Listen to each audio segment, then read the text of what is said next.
and welcome to Real Stuff My Dad Says, the podcast that has nothing to do with the Twitter feed or the sitcom that starred William Shatner. No, this is actually real stuff that my dad has said for 20, 30 years, and has come to greatly impact my life, my brother's life, and so many other people that my dad has come in contact with over the years. There are things that my dad has said over and over again, and I got to admit, as a kid, really didn't value these things that much. But as an adult, I'm able to look at them and say, wow, these are pearls of wisdom that my dad has. And so thank you, Dad. I'm here with my dad. My name is Jefferson Drexler, and here's my dad, Rod. How you doing today, Dad? I'm doing great. And Dad, today we're going to talk about a principle that actually I was reminded of recently. My son and I have been taking in a lot of stand-up comedy. My son says that he actually told his teacher recently he wants to either be a film director or a stand-up comic when he grows up. And sadly, while she was kind of rolling her eyes at it, I was kind of proud. And we've been watching some Brian Regan lately, and one of the things that Brian talks about, basically to summarize, is nobody looks like a bigger idiot from, say, a block away than the guy who, out of nowhere, walks into a spider web. Mm-hmm. And he's walking along, minding his business, and he's going to do his thing, and all of a sudden he's flailing his arms around, and he's just completely looking like a madman, because he's got this spider web that nobody else can see. And in fact, he had no idea that spider web was even there until he came into contact with it. And Dad, today we're going to talk about a principle that you talk about often to so many people that you call the Stubbed Toe Principle. Tell me about what the Stubbed Toe Principle is. Yeah, that's a great idea. It's along the same line. What happens is that people are injured over a situation, but they don't realize that they're injured over it. Take your toe. You're walking with it every day, and you never think about it. You think about it occasionally when you have to wash it, probably. But outside of that, you don't really think about your toes too much. But when they get hurt, okay, if you got a toe that got stubbed or you kick the table or something like this, and it's really hurting. Now, every step you take is multiplied out because of that toe. And you feel it every single second that goes on throughout the day. So you take a principle that you were not looking at something before, and now every step you take, you feel it. Well, that's what happens in maybe in a marriage. You can get a marriage, and all of a sudden something goes upside down, and every little thing adds to the pain of that particular marriage. And you start to see the bad side of a person in every situation, where before it was easy just to bypass it, let it go, different situation, just kind of laugh it off or whatever. Now it seems like it's a deliberate attempt to hurt you or to make your life more miserable. Do you see it more often in marriages, or do you see it often with, at work or with friends, people in the community? How do you see this principle playing itself out as far as different people relating to each other in that way? That's a good point, too. I guess you can have that anywhere with your work or anything else. I talk with people that love their jobs, and then 6 months later they hate their jobs, and it's the same job. And what has changed? There might be just some minor thing that's occurred, but every single day they're reminded of it. A while back we did a computer change at my work, and it was so frustrating. Everything that I did all day long on that computer just wouldn't work. It wasn't the same as the computer system that I had before. A few months later down the road, everything's fine, and I'm working on it on a day-to-day basis. And a couple of the guys at work, we were talking about it and said, "You remember how frustrating this thing was?" And I said, "Yeah, one of two things has occurred. Either we gotten used to the frustration and that's now standard life, or we're so far removed from the good thing that we had before we forgot what it was about." But in the idea of the stubbed toe was actually looking at if something is bothering you and how that magnifies out through the rest of things that go on. And that's where I see it more in a marriage or something like that, because I can see that your wife may do something, leave a light on, and that wouldn't have bothered you before, but now because you're upset, then look at that. Leaves the lights on, leaves the water running, leaves whatever situation, parks the car crooked, and everything gets more magnified. And I think that is the idea of that principle, and it's probably just born out of different things that I've seen in my own life. That when I'm upset about one thing, it affects all these other things that go on. So much like, I guess the analogy stands so true. Like if you really stub your toe badly and you're even taking care of it and you elevate it, you put it up on top of the coffee table while you're sitting on the couch, that breeze that blows through from the ceiling fan or through the window, even just that breeze that typically you enjoy or typically you don't even acknowledge, suddenly is just causing extreme pain. That's what that leaving the lights on or the little things that really were insignificant in the past, and all of a sudden they're stressing you out like crazy, right? Oh yeah, my wife left the lights on in a short time back, and I was really upset that I just said, "Gosh, we just talked about cutting the electrical bill down, and we can't leave these lights on." Then I realized, gosh, she hasn't been home for about an hour and a half, so it was me that left the lights on. So those things happen, But we'll do how to do a solid apology in a different podcast. We can do that. Yeah, it was a really good one.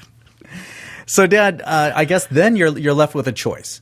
So you get your toe stubbed, whether it's through you doing it yourself or somebody else stepping on it.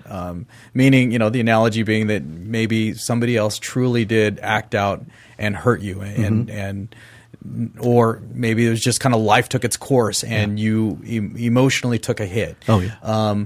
You have a choice then. What do you do with that? Right. So how do you get beyond the stubbed toe principle? Well, I mean, if I asked you, let's say you offend somebody today, and I say, hey, when you started off your day today, did you think, let's see, who do I want to offend and how do I want to do it? That's something that you're not going to happen in anybody's life. But occasionally we say something and it comes across really badly and we offend somebody in a situation. And so then what do we do about that? And so sometimes if they do not tell you about it, then that's a lingering thing that goes on and then on and then on, and then they hear it time after time. Each thing that you say, they just think that adds to that principle. And that's where I've always used that it seemed like that you just keep adding more and more things to it, and it just keeps making it worse and worse. And you know what? It was a simple problem in the beginning, and if you would have dealt with it then, I think it would have been taken care of. But it's embarrassing sometimes to talk with somebody, say, "Is this what you meant to say?" Because it really offended me, or it bothered me in a particular way. People are afraid to do those things, and I'm afraid to do those things. So now, what then? I guess this is a tough question because the answer could be yes, no, maybe. But is it better to have that tough discussion, or is it better just, let the water run under the bridge and eventually we'll just get over it? How'd that go? Yes, no, maybe? You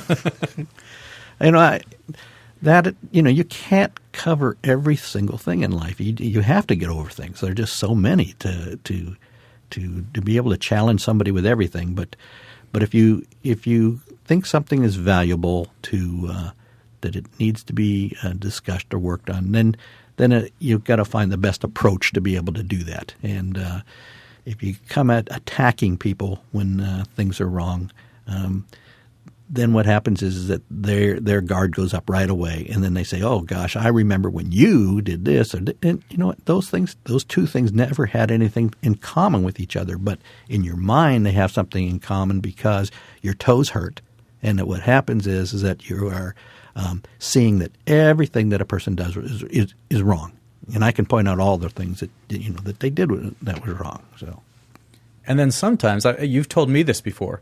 Sometimes you stub your toe, as I said earlier, because somebody kicks you in the toe. Mm-hmm. And sometimes you stub your toe because you were the idiot who actually kicked the bed. Mm-hmm. The bed didn't jump out and step on you.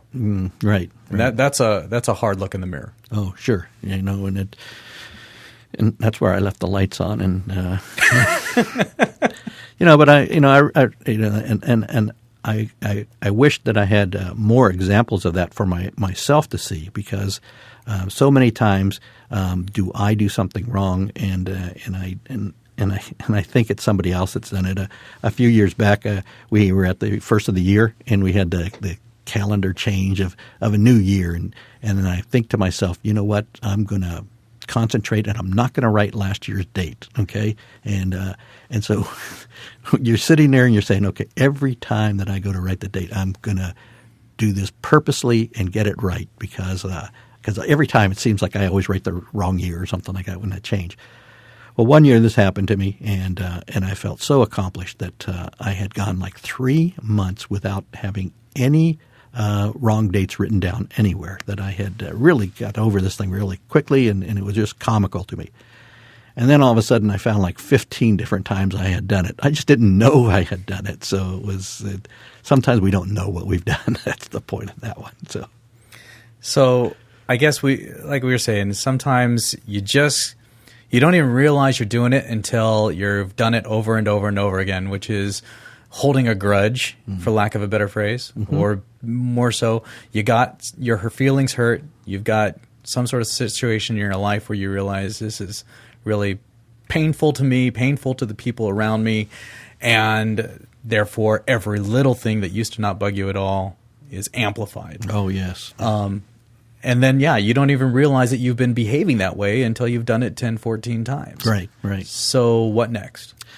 Well, the answer is that the same thing as your stubbed toe. Okay, you got a problem. Now let's put some ice, medication, anything that we need to do, some type of item to fix it. And then what happens is recognizing that there's a problem, adjusting to whatever you need to do for it, and then making the adequate changes. And if that means to be humble and to say, I did something wrong, or how can I create a better place for this thing, that allows other people to have grace and to be able to accept the mistakes that they made. If we're sitting there and we start with ourselves, recognizing that we are all sinners saved by grace, and that what happens is that when we go to that place and we're not sitting there saying, I'm a better person than you, but what happens is that I know these things occur, and I want our relationship to be the absolute best, because I believe that's the largest part of what God wants is relationship, and I think that that is a full other subject to go into. So the bottom line, like so many of our podcasts, like so many of the principles, Dad, that behind the stuff that you say is, doggone it, put other people before yourself. Stop being so self-centered. It's not about you, it's about others. And so I guess that's what we close it up on is, hey, today, when you realize that your toe is throbbing, when you realize that you've got hurt feelings that are so hurt that even the wind amplifies that pain, put other people first even then, and realize that you need to approach the situation humbly. Hey, Dad, thank you so much again for joining me with this. This has been Real Stuff My Dad Says with Real Stuff That My Dad Has Said. We'd love to get your feedback. Catch us on realstuffmydadsays.com or on the E2 network at e2network.net. And check out other podcasts that are there as well. We look forward to talking to you, next week. And until then, have a great day.